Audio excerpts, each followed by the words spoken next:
Hola, bienvenidos a emunavi.com, bienvenidos los que están acá, los que van a escuchar esta clase virtualmente. Hoy vamos a estudiar temas que tienen que ver con Hanukkah, con la festividad de Hanukkah. Y, digamos, para empezar, yo preparé algunas cosas que tienen que ver con las fuentes talmúdicas. El mismo Talmud pregunta, ¿qué es la fiesta de Hanukkah? ¿Qué es lo que se celebra en Hanukkah? Entonces, vamos a ver, yo lo tengo acá en hebreo, pero lo voy a ir traduciendo con ustedes porque es muy fácil. Pregunta, ¿Mai Hanukkah? ¿Qué es Hanukkah? Contestan, de Tanu Ramanán, Bejafhe Bekislev, Yomé de Hanukkah, Tamina Inun de los Mispad Velo Leitanot Baren. Son días, estudiaron nuestros Jajamim, que desde el 25 de Kislev son días donde no se hacen espedim. Espedim se hacen cuando, Dios no permita, fallece una persona. Se hace un espedim, son las ceremonias, digamos, que están relacionadas con el duelo. Es decir, que se entienda, si Dios no permita, fallece una persona, se la entierra. Pero lo que no se hacen son esas charlas habitualmente, que se hacen esos estudios, que se hacen Lenun Ishmat de esa persona, que muchas veces nos conectan más con la tristeza, ¿no? Acá ya nos empieza a dar una pista.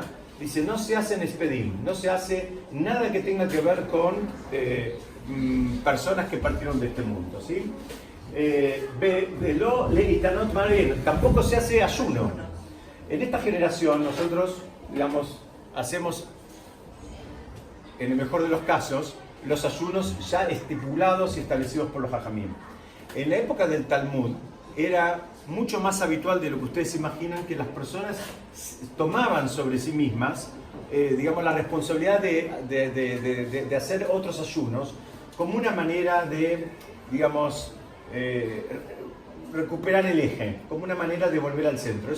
Era una forma de despojarse un poco del mundo material y reconectarse con el mundo espiritual. Insisto, en esta generación, inclusive muchos sabios dicen que tampoco sirve de mucho si la persona, por ejemplo, vamos a suponer un hombre, asume un ayuno extra. Dice, bueno, no sé, voy a ayunar no sé, la semana que viene, el lunes, o lunes y jueves, o lo que fuera, cualquier día. Ahora, si después, por causa de ese ayuno extra que él asumió sobre sí, que no se olviden que son ayunos donde la actividad continúa. La persona debería seguir con la actividad normal. ¿Qué significa? Tiene que rezar, tiene que trabajar, tiene que ir al templo, tiene que hacer todo lo que hace. No es que yo esté ayunando y me quedo todo el día en la cama. No esa es la idea.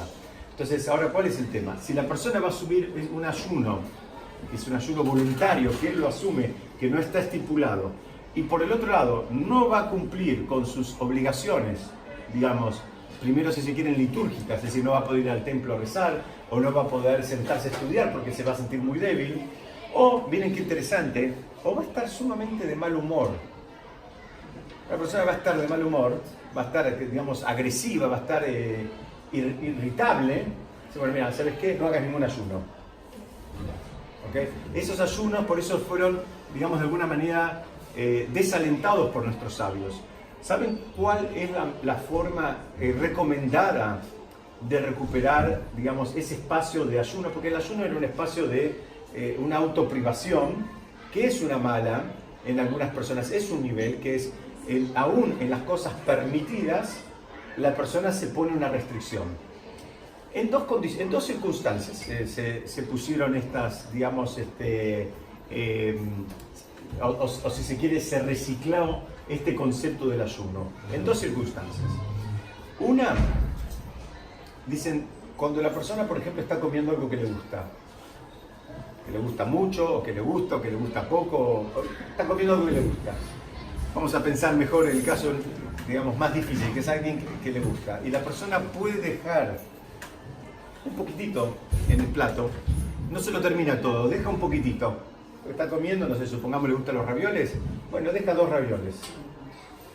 Bueno, ese acto de controlarse y dejar, cuando lo hace con esta cabana, se le cuenta como que hizo un ayuno. Está barata la propuesta, ¿verdad? Porque se pudo comer el 99,9% del plato. Pero también es un nivel poder controlarse, más cuando te gusta. Cuando te da lo mismo, tal vez es lo mismo, decís, bueno, basta. pero cuando te gusta lo que estás comiendo, imagínense cada uno algo que le gusta, y puede decir, bueno, hasta acá llego, paro un poquitito, aunque me gusta, aunque está rico, aunque lo tengo en el plato, eso también es una forma de considerarlo un estudio. Y la otra manera que aconsejan nuestros sabios, digamos como una forma de recuperar este espacio del ayuno voluntario, es un ayuno, pero no de comida, es un ayuno del habla.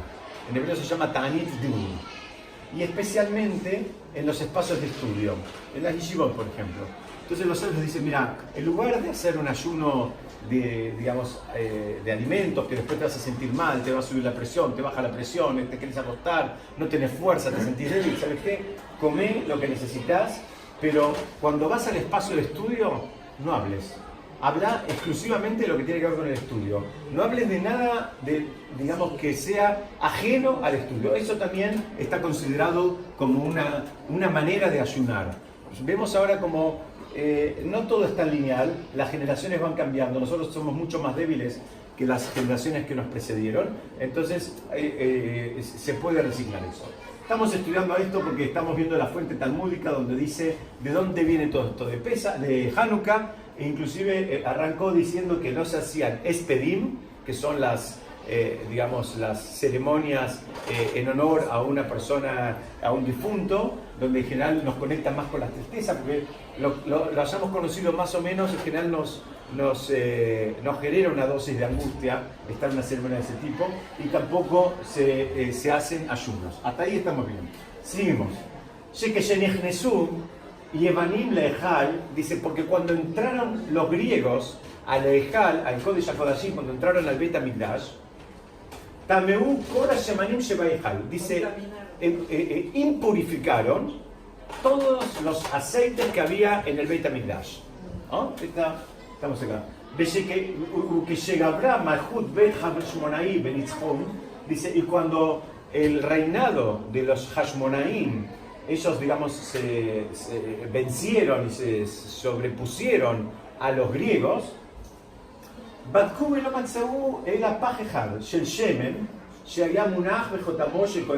dice, chequearon y solamente encontraron una vasijita de aceite que tenía el sello del Kohen Gadol, que era lo que ellos necesitaban, era una vasija que esté cerrada y sellada. Porque si era una vasija que estaba abierta, bueno, no sabemos en qué condiciones está. Estamos hablando de algo, digamos, donde se buscaba siempre la máxima pureza que era en el Beit HaMikdash. Entonces, ¿cómo sigue el relato que está acá? Veló Ayabo el Aleadlik Yomehad. Y esa vasija tenía solamente aceite para prender un solo día. Dice, Benase Bones Uladikó Mimenu Shmona. Y se hizo un milagro y con esa cantidad de aceite que a priori hubiese alcanzado una vez, únicamente por un día, duró 8 días. Esta es la gran fuente talmúdica de qué se trata la festividad de Hanukkah. Esta es la fuente, acá está el relato. Hacemos un resumen. Que se estudió que desde el 25 de Kislev, el 25 de este mes, que este año cae equivalente a este domingo a la noche, dice, no se hacían cosas que nos conecten con la tristeza, como que tienen que ver con... ¿En qué ceder? ¿Dónde En está? Shabbat, página 21. Entonces no tiene que ver, nada que nos ponga tristes, como puede ser una ceremonia de duelo o una ceremonia o un ayuno que la persona asumió sobre sí. Y ahí hace el relato, conocido por todos, que los griegos entraron al Beit HaMikdash e impurificaron el aceite. Cuando fueron a buscar encontraron solamente uno, y con ese que iba a alcanzar para un solo día duró 8 días. Hasta ahí el relato, creo que un poquito más, un poquito menos lo conocemos todos. Hace unos años circula, a mí me parece un ejemplo genial para esta generación, que dicen, haced de cuenta que tenés el 5% de batería en el celular y te dura una semana. Ese es el milagro de Hanukkah. Vamos, en esta generación, cuando nos cuesta entender algo, digamos así, cómo es que funciona, es lo mismo. No tenías batería y la batería te duró una semana. Bueno, ese sería el milagro de Hanukkah en esta generación. Ahora, si me quieren acompañar de adentro, yo dejé algunos sidurim en cada una de las mesas. Voy a leer cuál es el agregado que hay, que decimos en todas las tefilot de toda la semana de Hanukkah, los 8 días de Hanukkah, en las 3 tefilot, decimos esta porción que vamos a leer ahora juntos, e inclusive en Birkat Hamazon también decimos esta porción. Está en la página 59, por favor. Si lo tienen ahí, si no yo lo voy a leer rápidamente para que me acompañen. Hay una parte primero, hay un copete que es común a la festividad de Hanukkah y a la festividad de Purim, que dice: te agradecemos por los milagros, por la redención, por las poderosas acciones, por los actos de salvación y por las maravillas que tú has hecho para que nuestros antepasados en aquellos días, en esta época del año, ¿no? Hay una primera parte que les dije que es común, que tiene que ver con la festividad de Hanukkah y tiene que ver también con la festividad de Purim. Esa sería la parte común. Ahora vamos a lo específico de Hanukkah.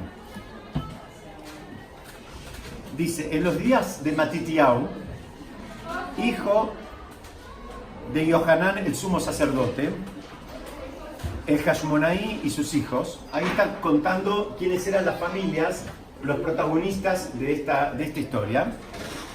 Dice: cuando el malvado reino helénico se levantó contra tu pueblo de Israel para hacerles olvidar tu Torá y violar tus decretos.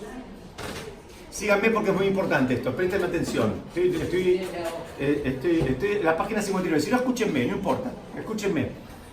Entonces dice, de vuelta, en los días de Matitiyahu, hijo de Yohanan, el sumo sacerdote, Hashmonaí y sus hijos, cuando el malvado reino helénico se levantó contra tu pueblo de Israel para hacerles olvidar tu Torá y violar los decretos de tu voluntad, pero tú, en tus abundantes misericordias, te erigiste junto a ellos en su momento de aflicción. Libraste sus luchas, defendiste sus derechos y vengaste el mal que se les había infligido.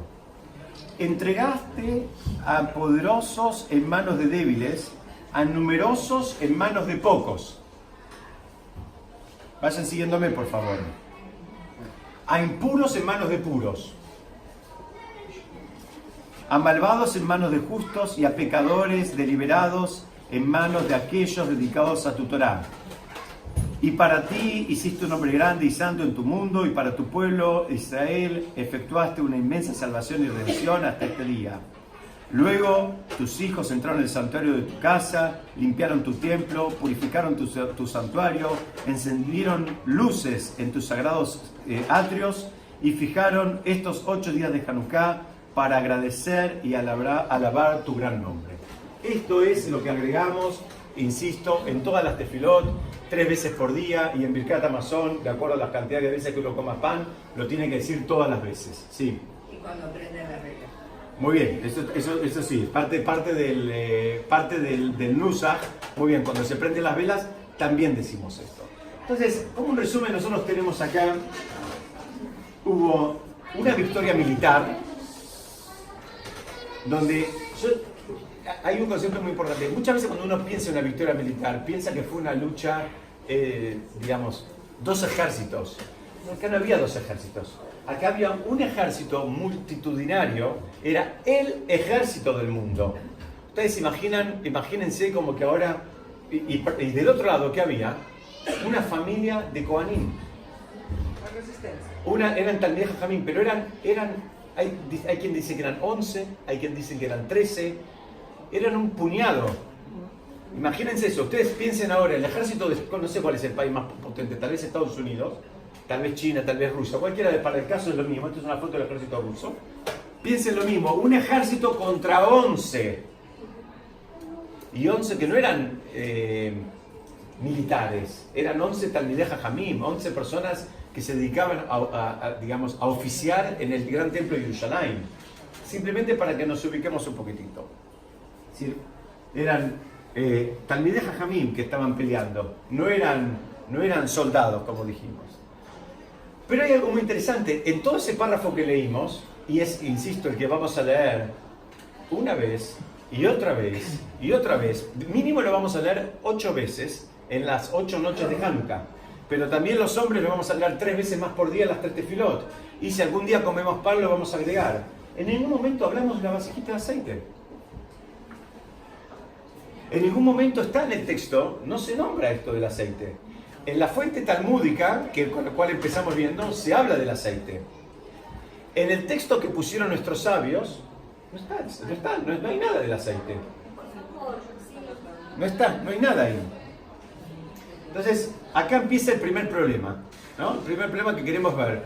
¿Qué pasa? ¿Por qué pusieron el aceite? ¿Por qué no pusieron el aceite? Por otro lado, en la mitzvah que tiene que ver con Hanukkah, el aceite es protagonista. Hay que prender una Hanukkah. Cada uno de acuerdo a su tradición. La tradición, digamos, de Chabad prenden con velas. La tradición, la mayoría de los Ashkenazim y los Sefaradim inclusive prendemos con aceite. Pero el aceite está muy presente en la celebración. Y por otro lado no está en el texto. ¿Me siguen hasta ahora el problema? Entonces, los sabios pusieron... Hay dos cosas que se dicen, digamos, extra durante esta semana. Una es justamente algo que venimos estudiando, es el Alel. Nosotros estudiamos varios salmos que son parte del Alel. No lo estudiamos completo todavía, pero estudiamos varios salmos en los últimos meses que tienen que ver con el Alel, que son todas esas alabanzas que hacemos ayer. Y por el otro lado, pusieron ese párrafo que leímos hace un ratito. A los sabios les molesta que, por ejemplo, en Pesaj, una festividad sumamente central, sumamente importante, tiene que ver con la liberación del pueblo de Mitzrayim, se dice el Alel, pero no hay un párrafo extra. No hay un párrafo extra para Pesaj. No hay ese agregadito que es el que leí yo y que les repito, lo vamos a decir unas cuantas veces. Entonces vamos a ver por qué pusieron Alel y por qué pusieron... Hay una diferencia. Tenemos el Alel y tenemos el párrafo que dice Al-Anisim. Al-Anisim quiere decir por los milagros.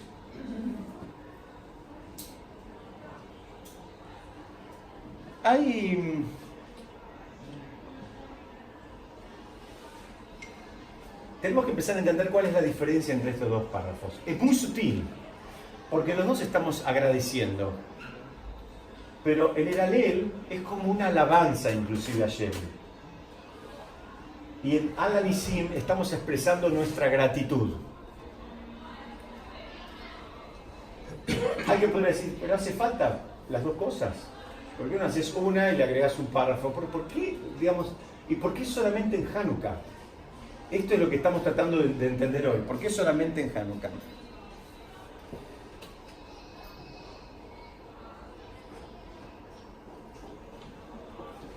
Déjenme que continúe con las fuentes. Yo la verdad no prefiero traducirlas directamente de acá con ustedes. Esta primera parte parece común a la otra fuente que leímos del Talmud. Dice, en los días de Matitiau ben Yohanan Cohen Gadol, en los días de esta familia de Matitiau, que era el hijo de Yohanan, el Cohen Gadol, que era un Hashmonaí de la familia de los Hashmonaí, dice que cuando se levantó el reinado griego malvado, a la Meja Israel, sobre tu pueblo de Israel, acá quiero que me presten atención, dice, Leashkihan Torateja, dice, para hacerles olvidar tu Torah. Ustedes saben, acá tenemos una primera pauta. Los griegos no quisieron matar a los judíos. Ni siquiera convertirlos, ni siquiera los quisieron convertir. Los griegos simplemente querían que los judíos no cumplan la Torá. Era lo único que pedían. Lo que ellos pedían era que no cumplan las mitzvot. Pero no quisieron ni matarlos, ni siquiera los quisieron convertir. Mira, porque ellos tampoco eran... ellos cultivaban si se quiere, el culto al cuerpo. Pero no es que tenían un tema, digamos, religioso. Es muy interesante este punto. Sigue acá, dice así. Uleaviram... perdón. Era el otro botón. ¿Dónde estoy? Acá estoy. Uleaviram, para los que me pueden decir en hebreo, y de hacerlos, de apartarlos, mijuquer de choneja, de las leyes de tu voluntad. Algo de eso leímos parecido hace un ratito en castellano. Quiero que presten atención porque habla acá de los hukim. Los hukim, ustedes se acuerdan que dentro de las mitzvot, un hok es una mitzvah que, digamos, la Torah no da el motivo. Cuando se habla de un hok, nosotros tenemos algunas mitzvot que son, si se quieren, más entendibles, por decirlo de una manera. Un ejemplo de un hok es la famosa ley de la vaca roja.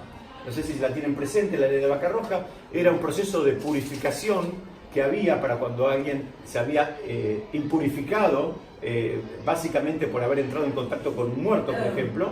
Y lo curioso que era el que hacía este procedimiento purificaba al compañero, pero en el momento él quedaba impuro. Y ese es el ejemplo típico de lo que llama un hok. Una ley que nos cuesta entender, que no son leyes que tienen que ver, digamos, que no se nos hubiesen ocurrido nunca. Yo siempre decía, a mí cuando me enseñaron con este concepto, a mí me sirvió, espero que les sirva a ustedes. Hay leyes que tal vez se nos hubiesen ocurrido a nosotros establecer. Por ejemplo, si a nosotros nos hubiesen pedido, escribí vos la Torá, tal vez hubiésemos escrito no matarás. Pero la ley de la vaca roja no se nos ocurre nunca. ¿Por qué? Porque es un hok. Un hok que quiere decir una ley que la Torá no da una explicación que no significa que no la tenga. Lo voy a dejar ahí, pero acá lo que menciona habla que nos quisieron apartar de estas leyes, que son estas, si se quiere, entre comillas, difíciles. Difíciles porque no tienen que ver digamos, con lo que estamos acostumbrados tal vez en la sociedad. Son leyes espirituales que tienen otra dinámica. Sigo. Y vos en tu misericordia abundante te paraste o te estableciste en el momento de su sufrimiento. Esta es una expresión que a mí me encanta, la decimos también a veces en la mirá. Dice, peleaste sus peleas, libraste sus batallas. Este es un concepto muy lindo. Uno cuando hace tefilá tiene que pedir porque Hashem pelea nuestras batallas, ¿no? Como cuando estudiamos la mirá, ¿se acuerdan? Dimos el ejemplo que las personas le tienen que pasar la mochila a Hashem. Mira, Hashem, yo no puedo solo, con esto, con aquello, con lo otro, con los chicos, con los grandes, con la familia, la vida, la economía. ¿Sabes qué? Ayúdame, pues solo no puedo. Que parece algo divertido, pero nos cuesta hacerlo. ¿Saben por qué?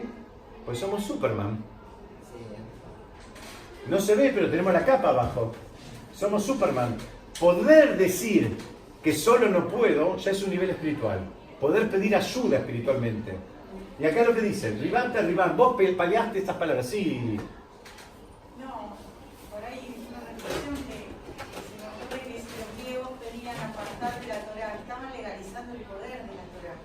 Al decir que aparte de eso, ya están dándole a eso. Ah, excelente, acá lo voy a repetir, acá están haciendo un aporte lindísimo, dice, los griegos eran muy sabios. Los griegos sabían mucho, no eran tontos, sabían el valor que tenía la Torá. Que vea, yo no te quiero matar, yo no te quiero, no hagas más esto, no observes más. Ellos acá me están diciendo, y justamente son esas las palabras, ellos estaban en alguna medida legalizando, estaban reconociendo el valor de la Torá, porque si no fuera valioso, haz lo que quieras. Si estás jugando a la bolita, y jugá mañana, tarde y noche, que no pasa nada, no pasa nada. Pero ¿qué pasa? Cuando uno se involucra con la Torá, pasan cosas. Como Baruch Hashem, todos nosotros nos vamos dando cuenta que nos van pasando cosas en nuestra vida a medida que nos vamos acercando al mundo de la Torá. Cada uno en su medida, a sus tiempos y demás, pero cada pasito que uno va poniendo adentro, eso genera un impacto en nuestra vida más ampliada y nuestra familia más ampliada. Déjame seguir un poquitito, que voy a ir rápido porque es muy parecido al texto que ya leímos en castellano, que donde dice Nakanta et nikmatam, dice vengaste sus venganzas, y Hashem hizo todo, de vuelta, peleó sus batallas, Dinam juzgó sus juicios, vengó sus venganzas, Basarta Giborim Beyad Halashim, dice entregaste a los fuertes en manos de los débiles. Supuestamente éramos los débiles, el pueblo, los sabios de la Torá eran débiles frente a estos que eran, eran un ejército. Berrabim Beyad Meatim, y los muchos en manos de los pocos. Utemeim Beyad Teorim, y los impuros en manos de los puros, los malvados en manos de los justos, de las personas que hacen el mal con intención, en manos de aquellos que se ocupan de la Torá. Entonces acá sigue y dice, la gen, así Tashem Gadol Bekadosh Belameja, entonces tu nombre se hizo grande. ¿Por qué? Porque se supo esto. Esto se supo, esto es un batacazo, esto es lo mismo, no es un chiste. Yo estoy tratando de un ejemplo, pero imagínenselo porque es apropiado. Imagínense que un grupete de 11 personas ataca al ejército de Estados Unidos y lo vence. No es un chiste. la Meja Israel, la cita Teshuvah Gedolá, Upurkan Kayomasel, dice, entonces le hiciste una salvación a tu pueblo de Israel. Dice, ahora sigue, Viajan Kasbau, Beneja, Beteja, entonces después vinieron tus hijos al santuario, Ufinu Etaejal, Betiru Etamigdash. Entonces ahora purificaron el Betamigdash, Betliku, Nerot, Behatzerot, Cocheja, entonces prendieron de vuelta velas luminarias en los patios del lugar sagrado tuyo, que era el Betamigdash, Bekabush, Menandi, Mefalukaelu, y se establecieron estos 8 días de Hanukkah, Leodot, Belealel, Shulchan Gadol, para alabar y agradecer a tu nombre grande. Esta sería la otra, digamos, gran fuente talmúdica de qué es lo que pasa acá en Hanukkah. Acá tenemos un poquito más de información, está un poquito más ampliado. Posiblemente de acá se inspiraron los sabios de la Magna Asamblea para el texto que leímos al principio. Yo, digamos, voy a avanzar un poquitito. Entonces tenemos en claro que acá hubieron 2 milagros, si se quiere, ¿no? Uno, que fue el aceitito, y otro que fue la guerra militar, la batalla o la victoria militar. Hay 2 cosas. ¿Son comparables estos 2 milagros? De vuelta, un grupo de 11 frente al ejército de los Estados Unidos, con todo el poderío que tenían. Comparables que son 2 imposibles que se hicieron posibles. Bien, acá me están diciendo que son 2 imposibles que se hicieron posibles. Está muy bien. ¿Qué más? Milagro. ¿Los 2 son milagros? Milagro.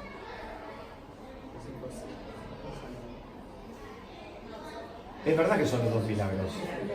Pero por otro lado, a muchos comentaristas, entre otros al Maharal de Praga, le molesta mucho porque dice, mirá, nosotros tenemos toda la mitzvah, toda la semana con el aceitito.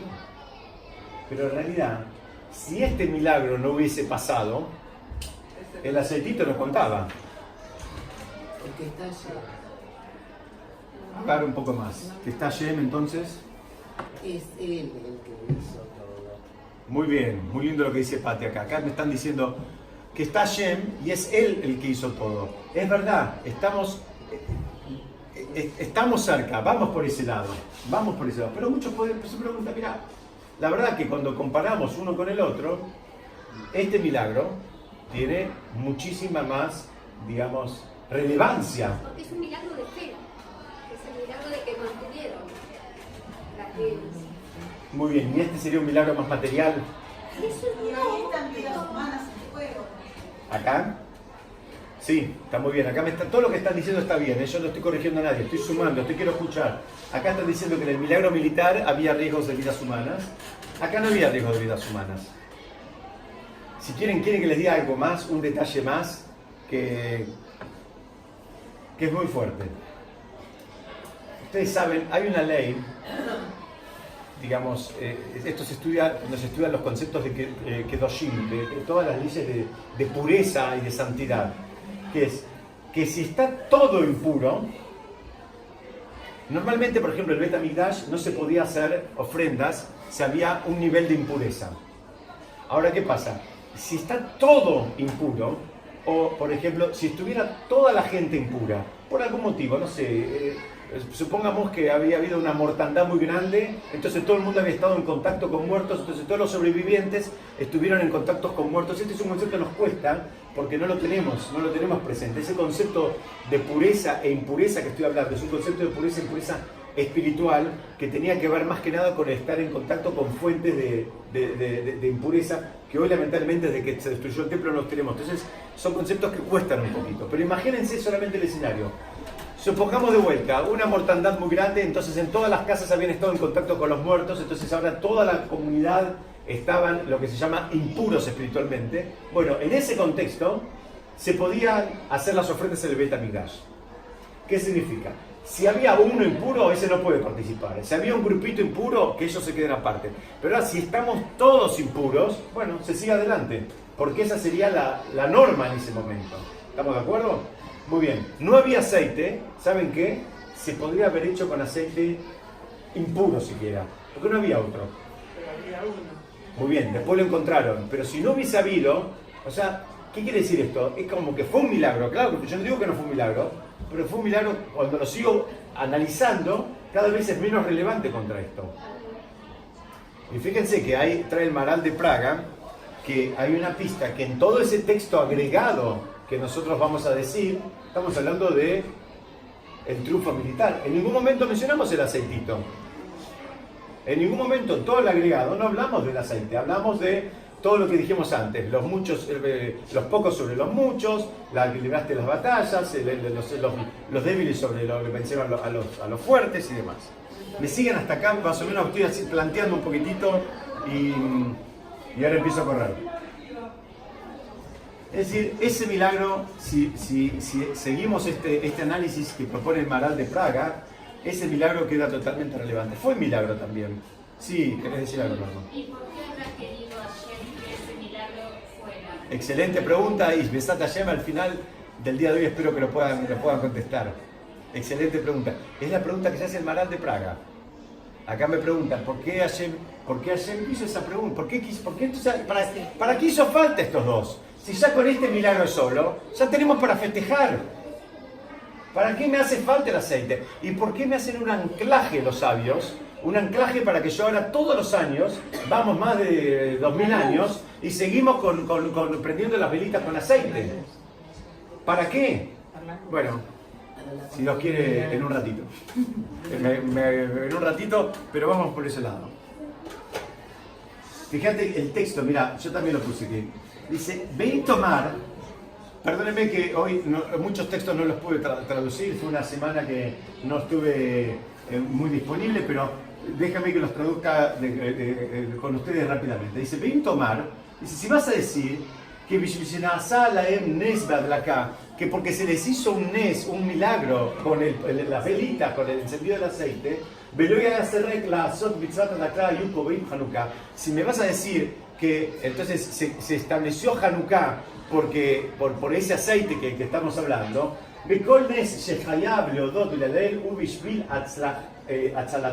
dice, todo milagro que tenemos que alabar y agradecer es porque te salvaste. Dice, acá, como hay, ya la punta la pescaron ustedes, Baruch Hashem. Allá nadie se salvó la vida. Pudiste hacer una mitzvah, o pudiste hacer mejor una mitzvah si se quiere, pero nadie se salvó la vida, no se iba a morir nadie. Lo dijeron varias personas, en el milagro militar había riesgo de vida, en el otro no había riesgo de vida. Y si no había aceite, bueno, no hay aceite. Si hay cosas que no tenés, no tenés. La persona a veces cuando no tiene los elementos, bueno, si puede, que se organice, pero si hizo todo lo que estaba a su alcance y no lo consiguió, ¿qué vas a hacer? No hay que volverse loco. Me siguen acá, acá está diciendo justamente lo que venimos hablando. Dice, mira, vos tenés que alabar cuando algo te salvó.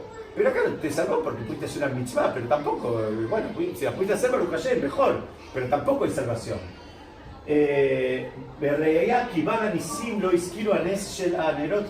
Dice, la prueba es que los que escribieron, los autores de ese párrafo que leímos al principio en castellano, Alan y Sim, por todos los milagros y demás, no hablan de las velitas, no hablan del aceite en ningún momento, no lo mencionan.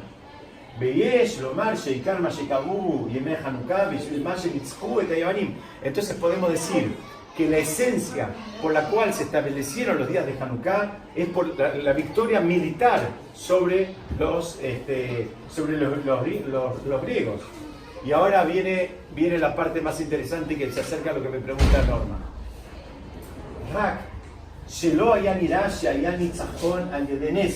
¿Sabes qué pasa? Dice, no, a veces el triunfo militar no se ve bien claro que hubo un milagro. ¿Por qué? Porque todos somos así. Todos somos así. No hace falta que tengamos que pelear contra un ejército. Muchas veces nos pasan milagros y nosotros terminamos atribuyendo esos milagros ¿a qué? A nuestra destreza, a nuestra habilidad, a nuestro conocimiento, a nuestra picardía, a la suerte, a nuestra astucia, a nuestra capacidad de reacción. No vemos.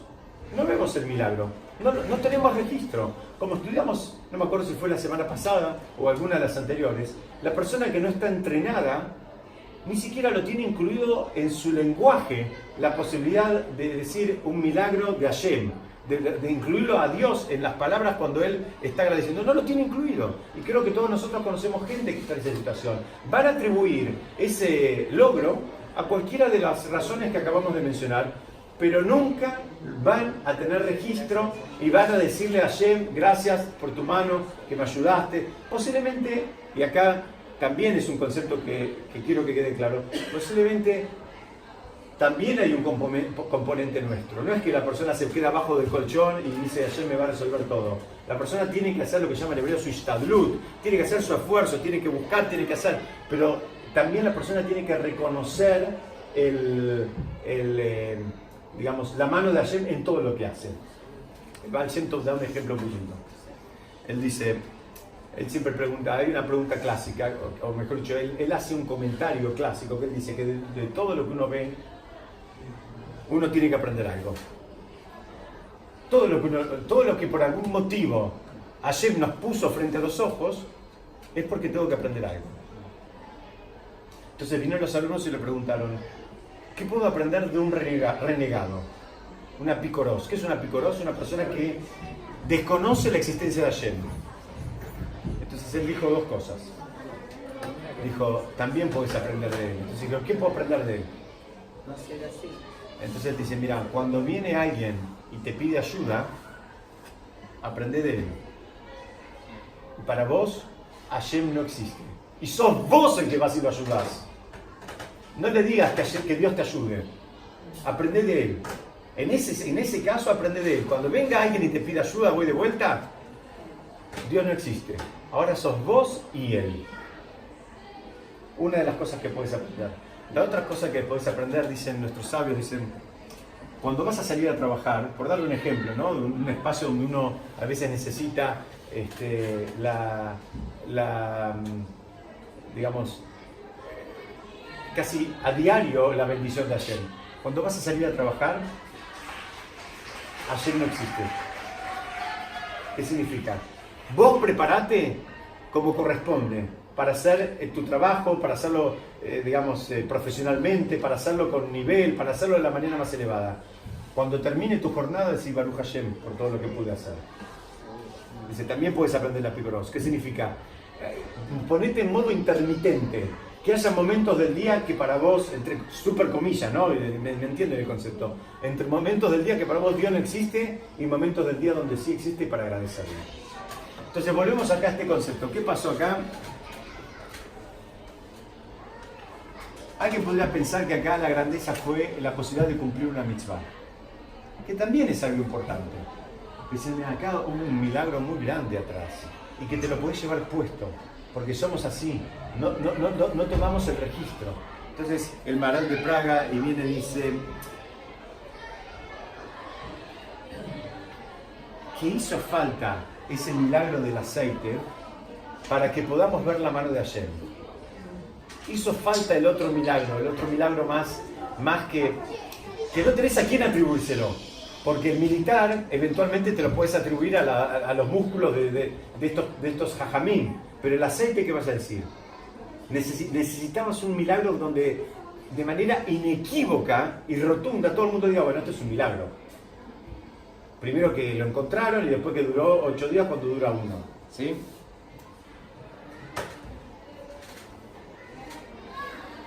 Que también eso es lo que permite recordar el otro milagro. Absolutamente. Los dos van hiperconectados. Los dos van hiperconectados. Y por eso uno lo tenemos incluido en el texto, el otro no lo tenemos incluido en el texto. Dice, ¿por qué? Porque no nos olvidemos que el milagro principal fue el primero, fue el militar. Este es un milagro también, pero si se quiere es un subproducto para ayudarnos a nosotros.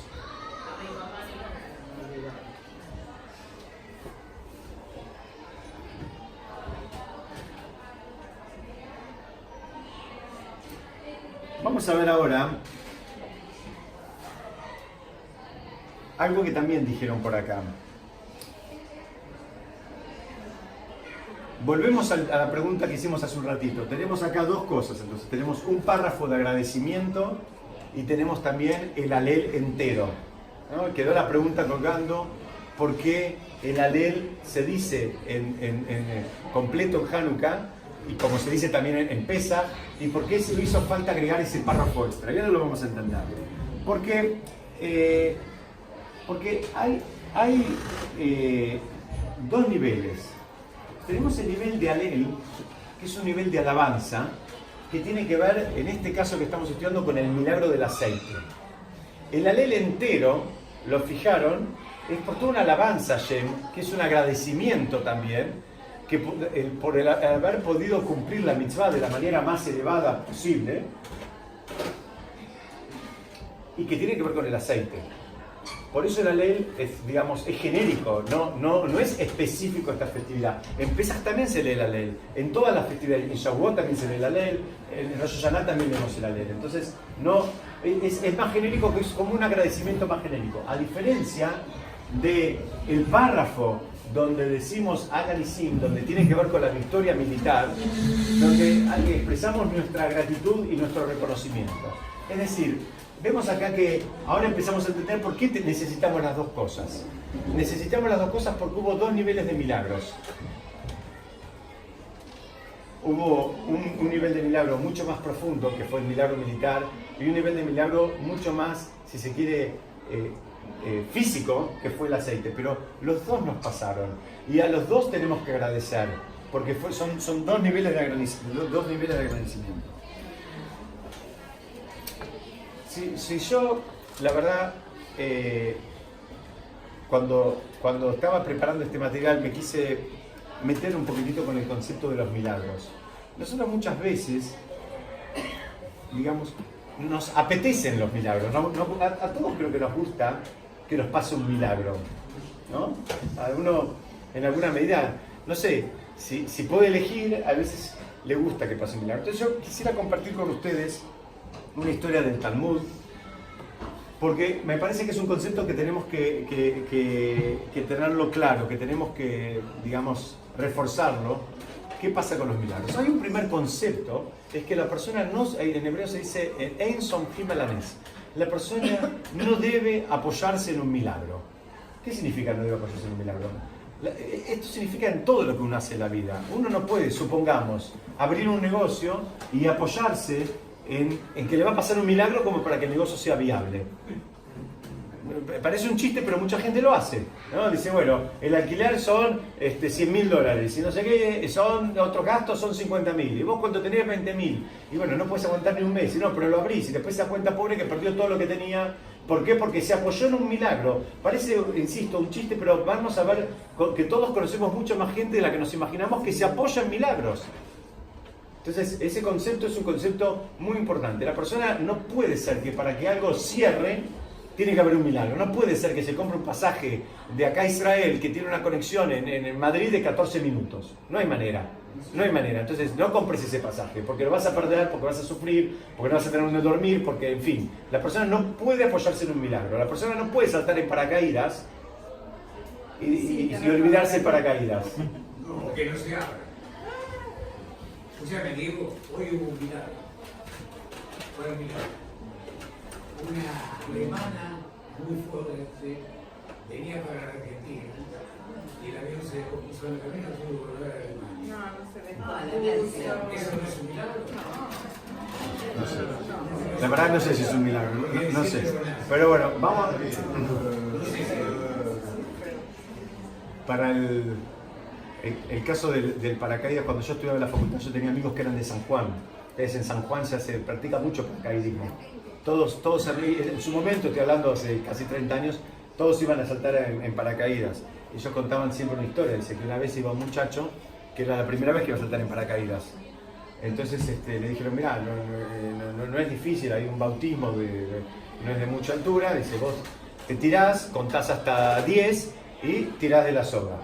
Dice, si Hasu Shalom no se abre el paracaídas, bueno, tenés el otro de emergencia, y pum, abrís el de emergencia, y bueno, cuando llegues abajo va a estar la camioneta que te busca y te vuelve a llevar a la pista donde vuelve a salir el avión, y así van repetidas oportunidades. Dice que se tira un muchacho, bueno, sí, mucha emoción, primera vez se va a tirar en paracaídas, qué sé yo, cuenta hasta 10, tira el paracaídas principal y no abre. Shema Israel. Bueno, cuenta, no sé cómo es el protocolo, cuenta unas veces más, tira el de adelante y el de adelante tampoco abre. Sí, bueno, lo único que falta es que ahora no esté la camioneta esperándome abajo.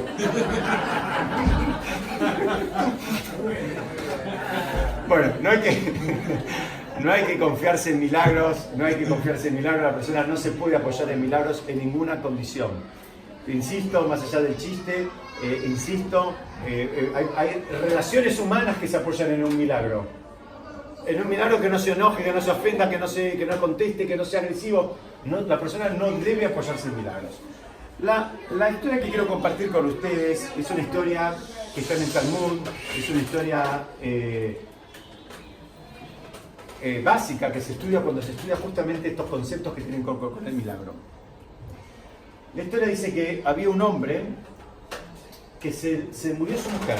El hombre quedó viudo, pero le dejó un bebé para amamantar. Había un bebé recién nacido y había un bebé para amamantar. Y él no tenía los recursos para contratar a una nodriza que lo alimente, que era lo que se usaba en esa época. No había la leche, digamos, que hoy tenemos, leche en polvo, fortificada y con todas esas cosas, ¿no?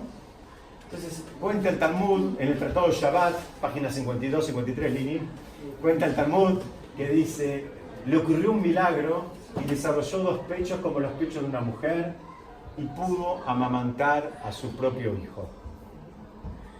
Este es, si se quiere, entre comillas, la fuente talmúdica del tema de los milagros. Entonces uno escucha esto y lo que dice, wow, ¿está bueno o no está bueno? Parece. Muy bien, acá dicen, parece bueno.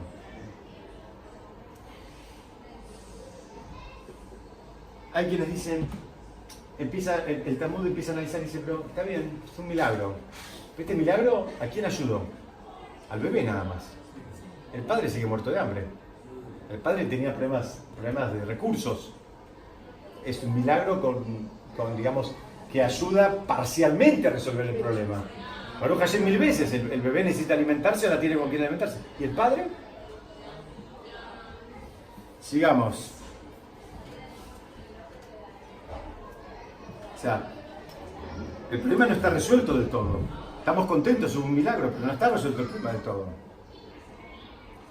El Talmud haría algunas reflexiones, yo las voy a espiar porque no me las acuerdo exactas de memoria. Trae así.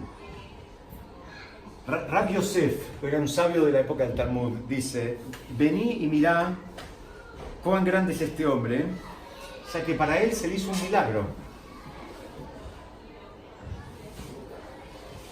Es decir, para este sabio el milagro es sinónimo de grandeza. ¿Qué quiere decir? No a cualquier persona le pasa esto. Le pasa a uno en la historia. Dice, bueno, mirá a este hombre, fíjate bien, porque le pasó un milagro importante. Otro sabio viene, se llamaba Abayé, y adopta una posición contraria. Típico del Talmud, ¿no? Va para acá, ahora viene el otro y lo contraataca. Se dirá que deshonrosa es esta persona, por cuya presencia que por su presencia se tuvieron que modificar los órdenes de la naturaleza. Abayé dice, mira, este no es ningún gran tzadik, no es ninguna persona, no quieras parecerte a él. ¿Por qué? Porque se tuvo que cambiar el orden de la naturaleza para que él resuelva un problema que él tenía. ¿No? Es una lectura bien distinta. Él dice, terminan diciendo, ¿quién podría mirar con respeto a este hombre que ahora le crecieron pechos para darle de comer a su bebé? A mí personalmente no se me había ocurrido esta mirada, pero el Talmud trae esta mirada. Dice, mira, no está tan bueno. No está tan bueno.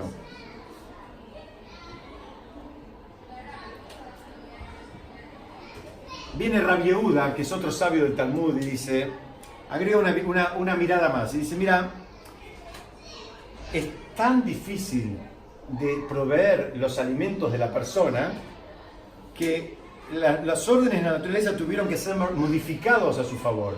Él está diciendo que tomemos conciencia de cuán difícil es lo que llaman en hebreo la parnasá de la persona, el sustento de la persona, que a veces hay que modificar digamos, el orden de la naturaleza.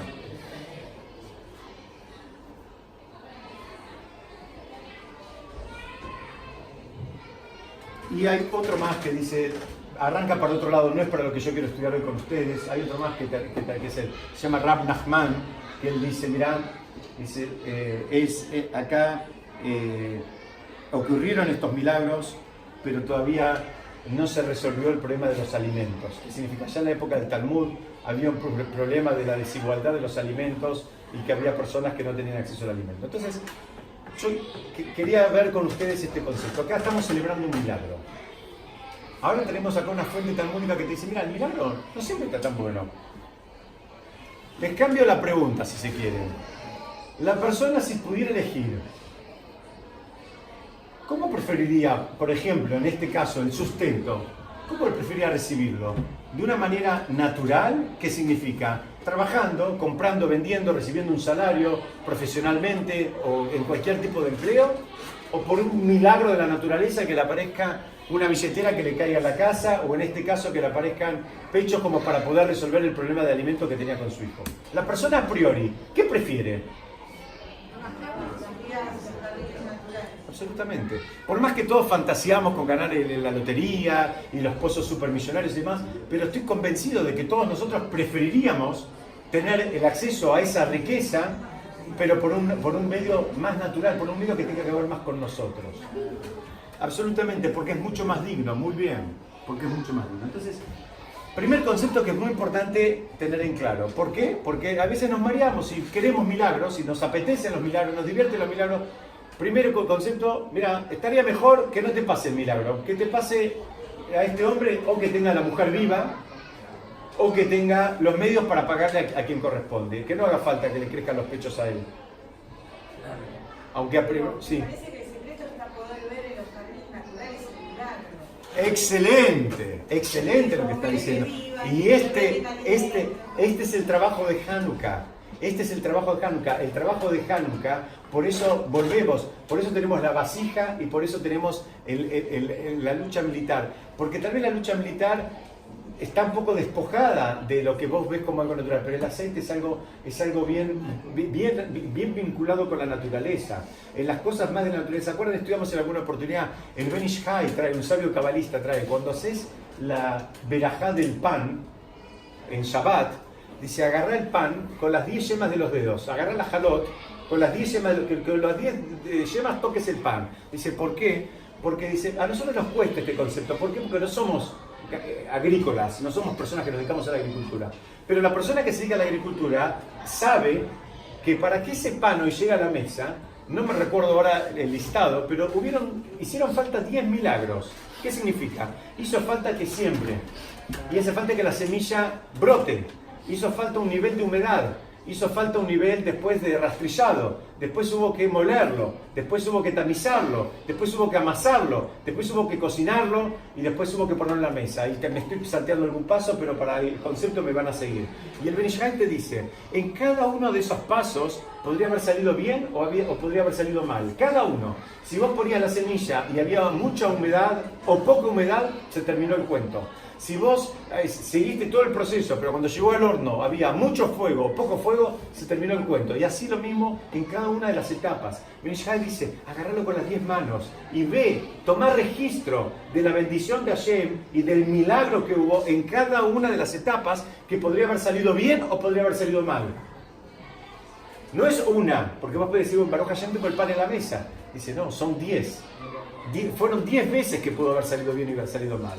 Entonces, acá el concepto del milagro, ¿saben por qué tampoco es tan apetecible el milagro? Porque el milagro no es gratis. El milagro cuesta muy caro. ¿Saben de dónde se cobran? Se cobran de los méritos que tenemos arriba. Entonces, a una persona se tiró en paracaídas, sin paracaídas, porque él dice, Hashem me va a ayudar. Supongamos que Hashem lo ayudó. Bueno, esa persona que se preocupe, porque todos aquellos méritos que tenía en su especie de cuenta corriente espiritual, se los limpiaron de un saque. Pero si era buena persona. Muy bien, pero la cuenta corriente funciona así. Bueno, Ahora, es muy buena persona, pero hizo un cheque, ahora pague el cheque. Ahora, sí, Sally. Ahora demostrame que te lo mereces.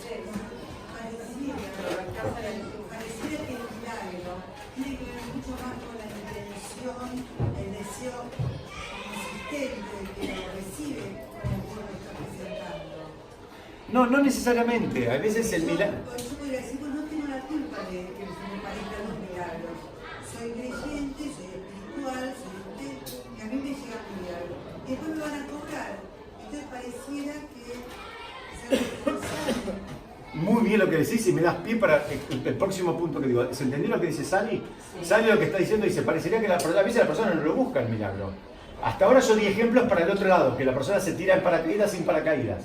Ahí, evidentemente, o la persona es tonta o está buscando un milagro. Ahora dice, no, viene más para lo que estamos estudiando, porque esa situación es muy raro que nos pase a nosotros. Pero ver el milagro en nuestras cosas cotidianas, sí lo podemos ver, ¿no? El milagro en cada una de las cosas que pasa. Y uno puede decir, bueno, pero yo no lo pedí el milagro.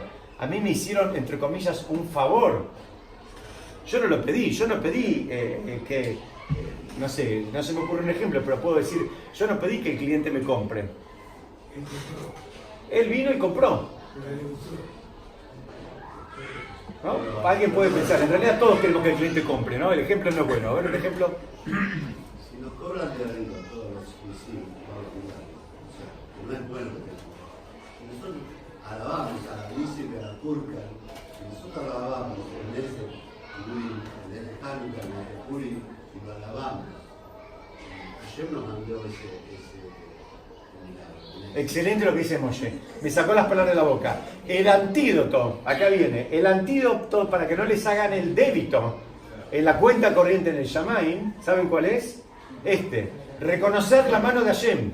Cuando la persona reconoce la mano de Hashem, no te cobran nada. Ahí te contesto también a tu pregunta. Vos también no lo pediste, te hicieron un milagro. Te sí Baruch Hashem y no te lo cobran. Quédate callada, créetela que fuiste vos, todo lo que dijimos antes, mi habilidad, mi destreza, mi inteligencia, mi suerte, mi todo, bueno, ahí te lo van a cobrar. Ahora, cuando la persona atribuye ese milagro a quien corresponde y agradece y alaba a Hashem, ahí la cuenta corriente queda intacta y ahí espiritualmente la persona no pierde nada. Y este es el esquema. Entonces, por eso cuando una persona, acá pasó en este grupo hace unos meses, una persona que hizo una comida, ¿se acuerdan que nos quedamos a comer cosas ricas?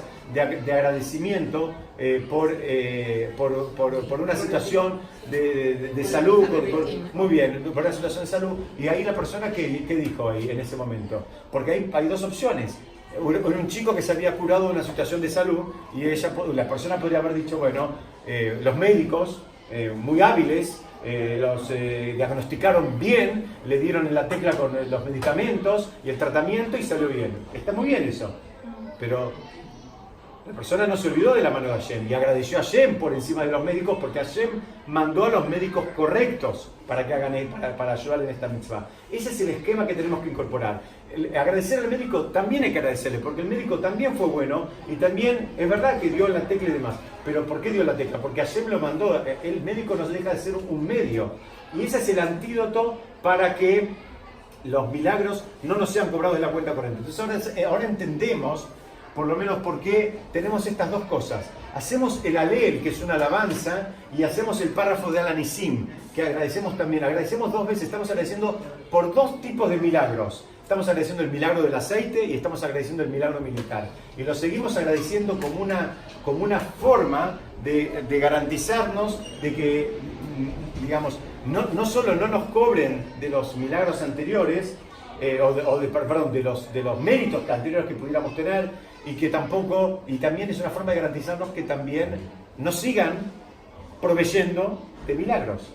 Es decir, dentro de este esquema, que pasen milagros, no hay ningún problema.